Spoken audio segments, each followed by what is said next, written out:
Japanese Breakfast. Dave, a band that we haven't talked about in the pod, but I think we've both been aware of, known that they're out there.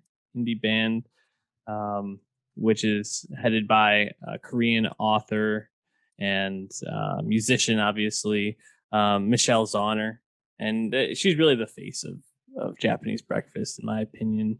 Um, and I don't know how much we've even like talked about it just in our own conversations, but Soft Sounds from Another Planet, her last release in 2017, gained quite a bit of critical acclaim. I think people felt like, okay, this is a band to be tuning into. um, Michelle seemed like a really exciting creator. Did you feel like their newest album, Dead Oceans, just released this past Friday, did it feel like this kind of continues that upward trend for Japanese Breakfast?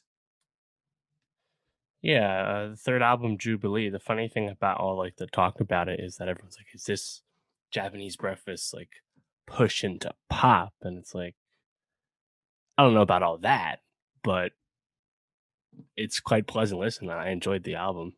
Uh, I understand why it would be appealing, but I don't think this music on its face is like something that's like in any rush to like cross over. Hmm.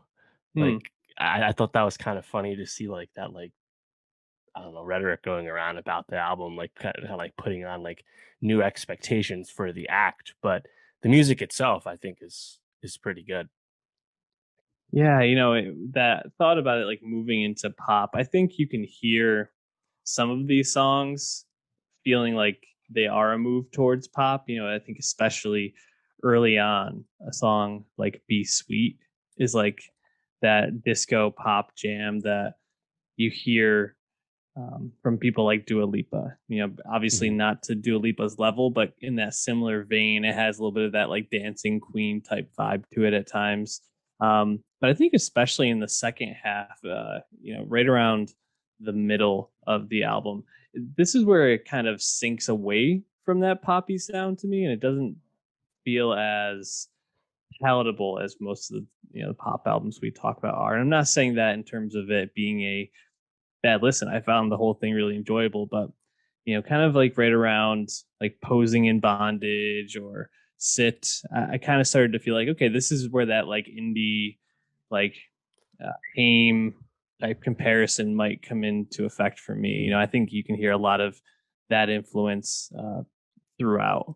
Um, you mentioned that you enjoyed the listen though. What were the tracks, or what about it really stood out to you? I think the vocals are just really pleasant. It's like softly spoken, but it's good singing.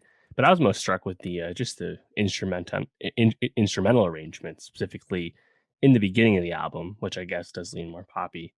The first track, Paprika, the horns really stand out. Mm. And then again on Slide Tackle, you have the horns really standing out, but also a really sticky, like high tempo drum line as well. So I think that's really what stuck around for me was this just the instruments. Yeah, it was a really, especially the first half, I found to be really upbeat and just a fun album. And I think the ones you highlighted, Slide Tackle, I already mentioned, Be Sweet. Those were probably the two that stood out most for me. But even still, I mean, I think this is a nice blend of a lot of what you hear in indie rock, but still kind of putting their own twist on it. Like I was trying to find like a perfect comparison, and I kept coming up to like some of the acts we've been talking about in recent indie past, Mitski. I just mentioned Haim, and none of them really felt like they really were exactly the same. And I think that's why Japanese Breakfast is, exciting because they're not just a replica of another band. They really have their own sound and something they're going for. So I appreciate that. I appreciate Michelle's vision. We'll be throwing at least one of these tracks onto our Nostalgia Best of 2020 playlist. So check that out.